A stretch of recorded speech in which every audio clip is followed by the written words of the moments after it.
Assalamualaikum warahmatullahi wabarakatuh. Alhamdulillahirrabbilalamin. Assalatu wassalamu ala ashrafil anbiya'i wal mursalin wa ala alihi wa ashabi rasulillahi ajma'in wa ba'du. Alhamdulillah, bertemu lagi bersama Ustadz pada video kedua kita dalam materi pembelajaran perilaku jujur.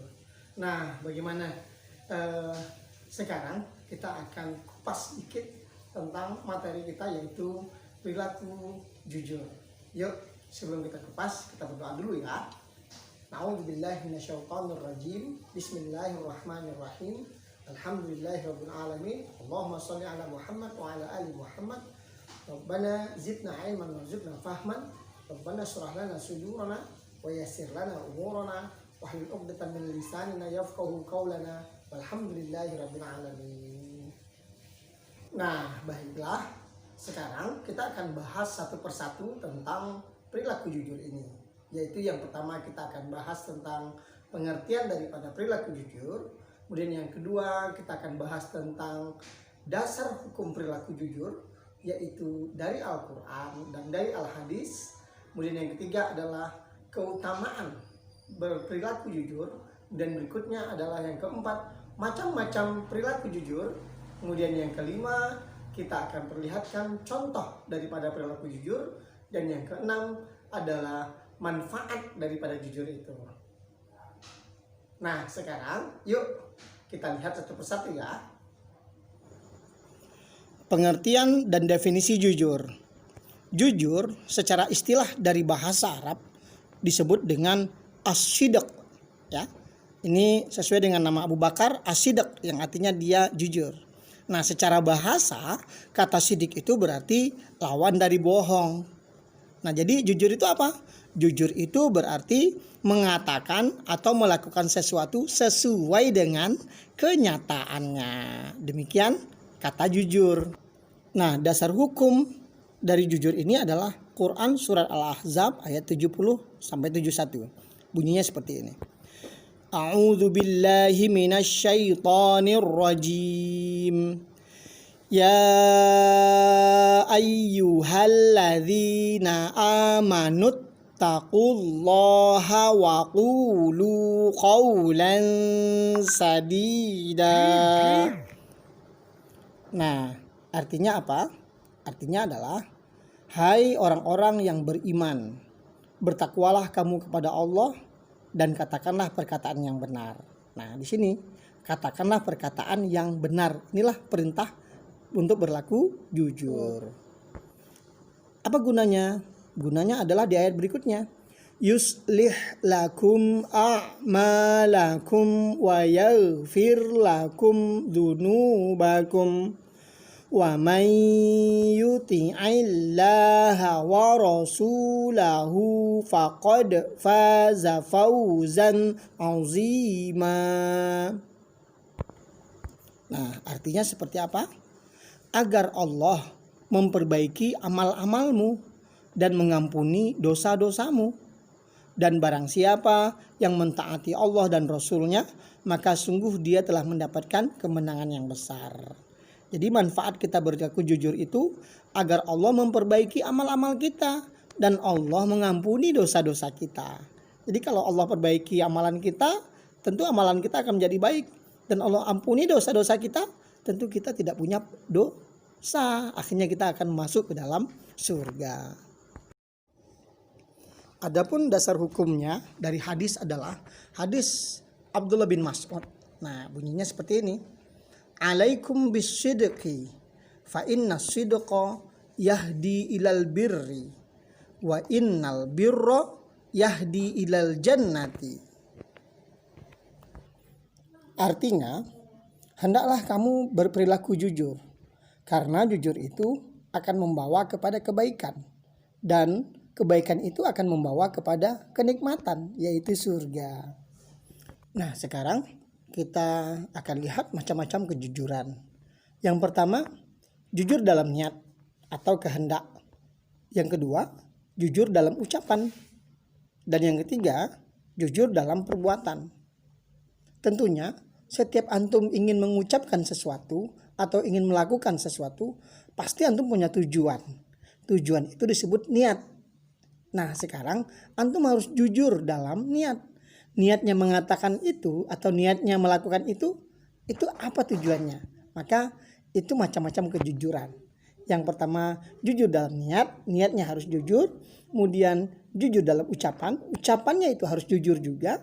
Kemudian jujur dalam perbuatan, perbuatannya itu harus jujur juga. Berikutnya, apa manfaat yang kita dapatkan jika kita berperilaku jujur? Yang pertama, kita akan masuk surga.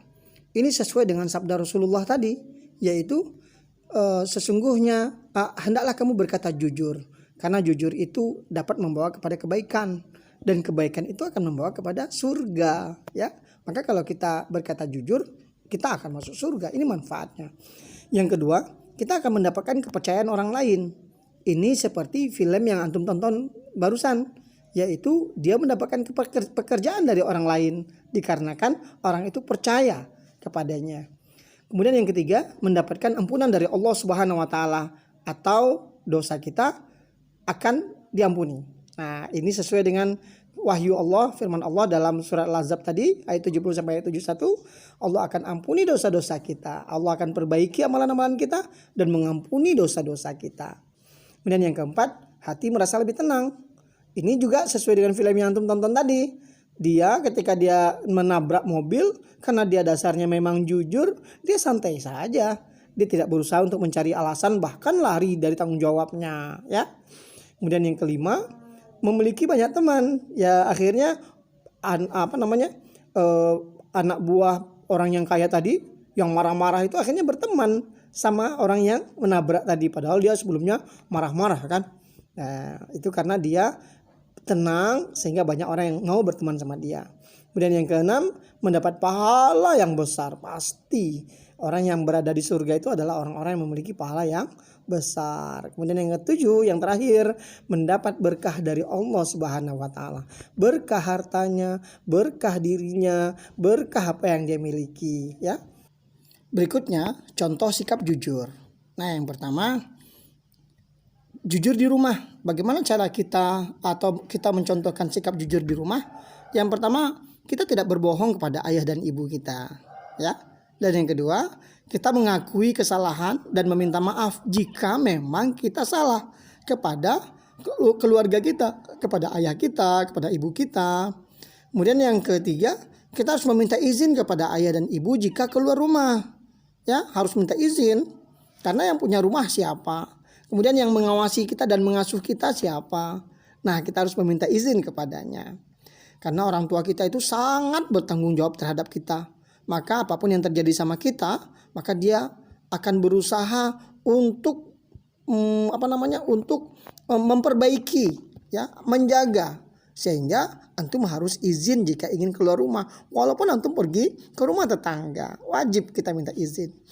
Dan yang keempat, berikutnya kalau contoh kejujuran di rumah itu selalu berkata jujur. Mau sama adik-adik, mau sama kakak-kakak di rumah, mau sama ayah ibu, nenek, kakek, atau asisten rumah tangga, kita wajib berkata jujur. Berikutnya, bagaimana contoh sikap jujur di sekolah? Yang pertama, bertanya kepada guru jika belum mengerti. Jadi jangan diam-diam saja. Kalau kita nggak ngerti tapi kita diam-diam saja, itu namanya kita tidak jujur. Bahkan itu akan merugikan diri kita sendiri. Jadi kalau kita belum paham, kita wajib bertanya. Beranikan diri kita untuk bertanya, ya. Kemudian tidak menyontek saat ulangan. Nah, mencontek saat ulangan itu sama saja dengan tidak jujur, ya.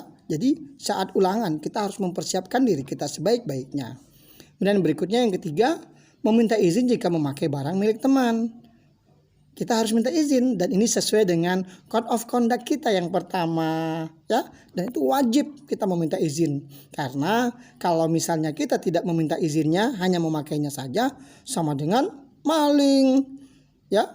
Oke, berikutnya yang keempat, kita tidak berbohong kepada guru dan teman. Apapun perkataan atau pertanyaan guru, tetap kita jawab dengan benar. Apapun pertanyaan teman, tetap kita jawab dengan benar. Tidak boleh kita berbohong. Dan berikutnya, contoh sikap jujur di masyarakat. Yang pertama, kita wajib mengembalikan barang teman kepada pemiliknya kalau kita meminjam barangnya, ya. Dan ini juga sesuai dengan code of conduct kita. Kemudian yang berikutnya, tidak berlaku curang saat bermain. Ya, kita tidak boleh curang. Ya, curang itu kan lawan kata daripada jujur, karena curang itu akan dapat menzolimi orang lain. Ya, kemudian berikutnya, jika berjanji kita harus tepati apapun janji kita. Bagaimana kalau kita tidak bisa menepatinya? Kita segera minta maaf, ya. Segera minta maaf dan hati-hati dalam berjanji. Kemudian yang terakhir, yang keempat, tidak mengambil barang milik tetangga. Seperti yang kita sampaikan tadi karena kalau kita mengambil barang orang lain itu sama dengan kita maling. Oke, berikutnya pada dengar kata hoax enggak? Pernah ya? Nah, hoax itu artinya bohong. Jadi berita hoax berarti berita yang bohong. Ini kita tidak boleh. Maka jangan menyebar-nyebarkan. Kalau biasanya kita di sosial media, kita tidak berkata bohong sih, tapi kita menyebarkan kata-kata yang bohong. Itu namanya hoax. Dan itu berarti kita sudah peduli dengan kebohongan. Maka oleh sebab itu hati-hati ya. Nah, kemudian mencontek itu juga sama dengan bohong. Dia sudah menzolimi dirinya sendiri. Maka yang harus kita lakukan, jangan mencontek. Dan jujur itu lebih bagus walaupun pahit, ya.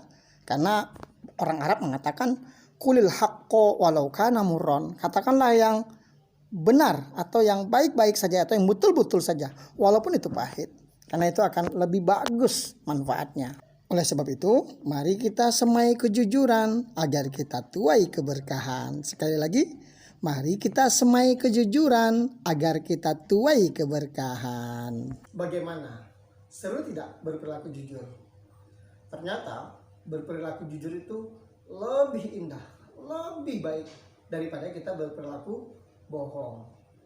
Nah, setelah mendengar pemaparan tentang perilaku jujur tersebut, saya akan memberikan antum beberapa soal-soal untuk latihan agar tetap terasah pengetahuan antum terhadap perilaku jujur ini.